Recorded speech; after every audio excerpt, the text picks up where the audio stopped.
J'espère que vous allez bien, moi ça va top. Et aujourd'hui je vous retrouve pour une nouvelle série de vidéos sur l'astrologie. Je vais vous en faire 6 plus précisément parce que je vais vous faire une vidéo pour chaque paire d'oppositions qu'il y a dans le zodiaque, dans l'espoir que vous compreniez mieux qu'est-ce qui différencie justement les signes et qu'est-ce qui les relie. Parce que je trouve que l'axe des opposés, justement, il y a beaucoup de spécificités qui sont communes et beaucoup de différences qui nous aident à comprendre vraiment qu'est-ce qui fait la particularité de chaque signe. Je vous invite à aller regarder ma vidéo sur les aspects en astrologie pour un peu plus de détails, mais pour un petit reminder sur ce que c'est une opposition en astrologie, c'est deux signes qui sont donc à l'opposé du cercle de 360 degrés, donc qui sont à 180 degrés d'écart. Si on parle du signe solaire, ça veut dire que c'est deux personnes qui sont nées à environ 6 mois d'intervalle. Les oppositions en astrologie, ça va toujours garder le même mode. Donc par exemple, un signe cardinal aura toujours à son opposé un signe cardinal, un signe fixe aura toujours à son opposé un signe fixe, et un signe mutable toujours à son opposé un signe mutable. Et les oppositions, elles se font toujours dans les deux axes yin-yang, ou masculin-féminin.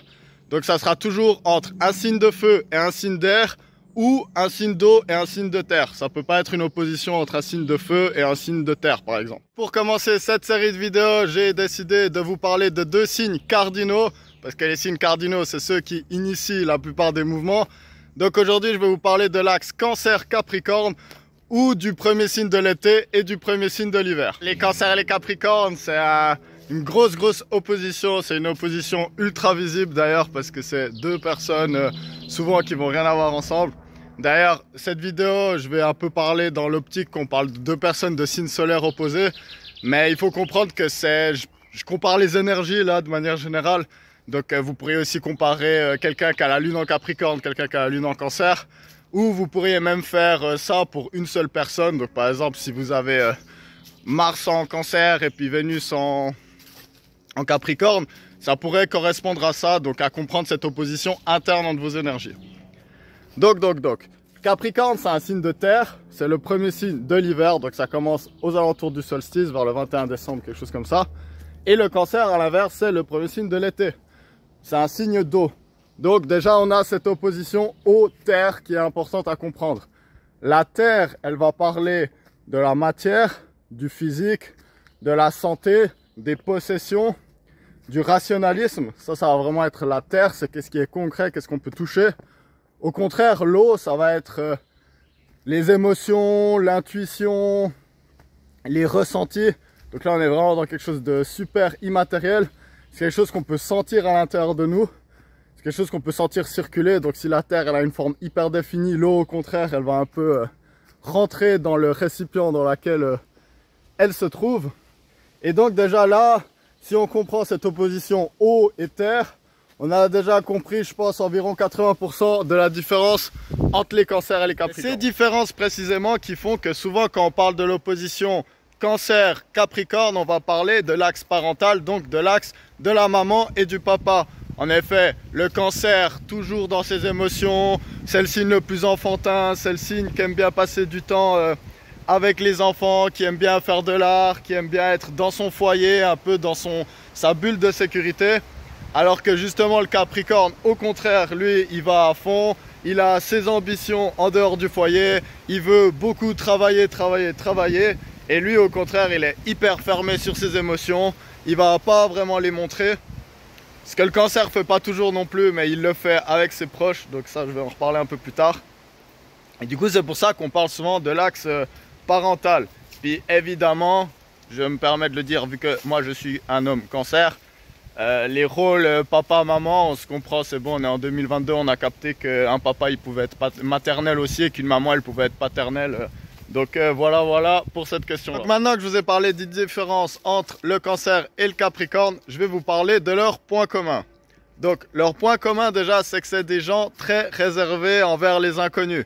Donc le Cancer, il a sa carapace, il va avoir peur de montrer sa sensibilité aux gens parce qu'il a peur d'être bully ou qu'on se moque de lui pour son côté enfantin.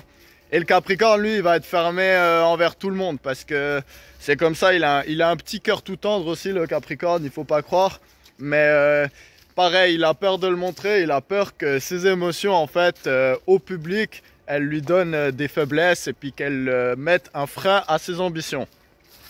Donc ça, c'est un axe de points communs. Même s'il faut comprendre que le cancer, au contraire, lui, une fois qu'il est rassuré, le cancer, il va totalement vivre ses émotions. Le cancer, s'il est avec ses proches, il ne peut pas cacher qu'il est triste, il ne peut pas cacher qu'il est heureux, il ne peut pas cacher qu'il est mélancolique. Donc vraiment, il va hyper extérioriser ses émotions.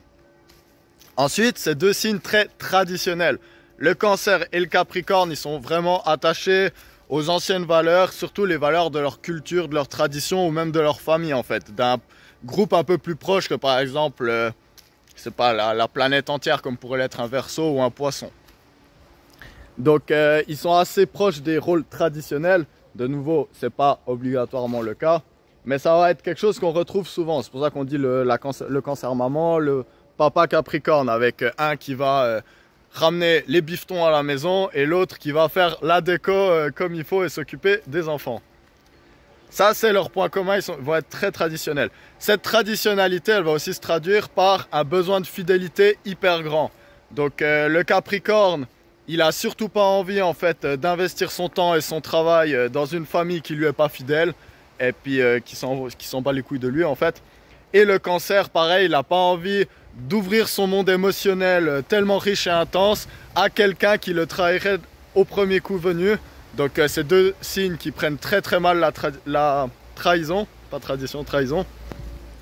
Et du coup c'est un axe où ils vont totalement se retrouver justement parce que c'est deux axes qui s'apportent beaucoup de stabilité amoureuse par exemple. Et c'est quelque chose qui les unit. Point commun, même si ça rejoint un peu ce que j'ai dit, il y a vraiment une grande dévotion au fait de transmettre à ses proches. Donc que ce soit justement le Cancer qui pourrait remuer ciel et terre pour s'occuper de ses enfants ou de sa famille parce que c'est vraiment ceux qui leur sont proches. Ou le Capricorne qui pourrait totalement se tuer au travail et puis faire des énormes sacrifices pour pouvoir apporter une stabilité notamment à sa famille ou aux gens qui lui sont proches. Je vais terminer la vidéo sur qu'est-ce que les Cancers et les Capricornes peuvent s'apporter mutuellement.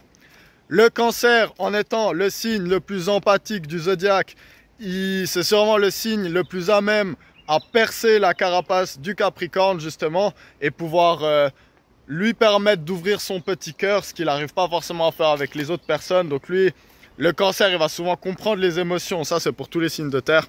Souvent d'ailleurs au terre, ça va être un peu ça. Mais Cancer, Capricorne particulièrement, le Cancer, il va mieux comprendre les émotions du Capricorne que le Capricorne lui-même. Parce qu'en même temps, le Cancer, il change tellement tout le temps d'émotions que les émotions, il les connaît toutes par cœur, hein, il n'y a pas de souci. Et aussi, par exemple, le Cancer, il a une dimension artistique qui manque souvent au Capricorne. Une dimension un peu poétique, une dimension justement tout ce qui va faire partie des émotions en fait. Donc le Capricorne il pourrait beaucoup aimer parce que sinon la maison d'un Capricorne ou d'une Capricorne ça serait souvent une table, 4 chaises et puis rien d'autre plus ou moins. Donc aussi pareil, s'il y a un foyer commun, le Cancer il va apporter sa touche personnelle, beaucoup d'art, un foyer vraiment chaleureux. Il va être très fort, le Cancer il est très fort pour penser aux personnes, pour faire les cadeaux aux bonnes personnes. Donc le Capricorne il a plein de thunes pour faire des cadeaux, mais il va offrir du dentifrice aux gens ou des trucs pratiques. C'est là où le partenaire Cancer il peut venir et faire ah non mais tu sais je pense que cette personne ça lui ferait vraiment plaisir de lui donner ça ou ça. Et pareil le Cancer il va pouvoir organiser des soupers, puis le Cancer il fait très bien à manger, ça il faut le savoir hein. Et du coup ça va être ce que le Cancer il peut apporter au Capricorne, avec en plus évidemment, je l'ai déjà dit, il va être extrêmement fidèle. Donc le Capricorne n'aura pas besoin de se préoccuper de ça. Et il va beaucoup s'occuper des enfants. Donc si le Capricorne, il aime ses enfants, il va s'occuper d'eux en travaillant. Wouh, de nouveau, j'ai failli me péter la gueule.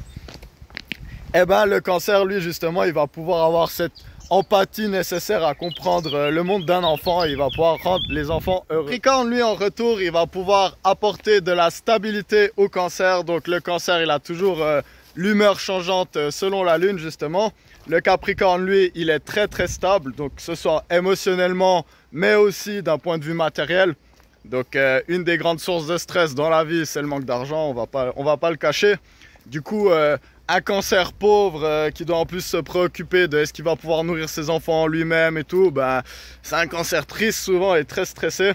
Donc s'il y a quelqu'un qui l'aide à gérer cette partie de sa vie, ben, forcément ça va aussi le rassurer. C'est un souci en moins de savoir qu'il y a les ressources financières derrière.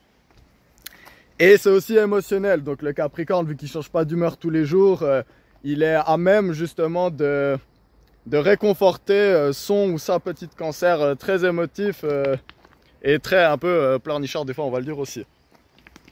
Le Capricorne aussi va pouvoir protéger la naïveté du Cancer. Parce que le Cancer en tant que signe enfantin, les Cancers on croit un peu tout ce qu'on nous dit, hein, ça il faut le dire. Et puis après on va souvent être déçu, surtout avec les trahisons, les mensonges, tout ça. Parce que le Cancer il ment pas vraiment, hein, il a pas de raison, lui il vit dans son monde intérieur émotionnel, il comprend pas pourquoi on devrait mentir là-dessus.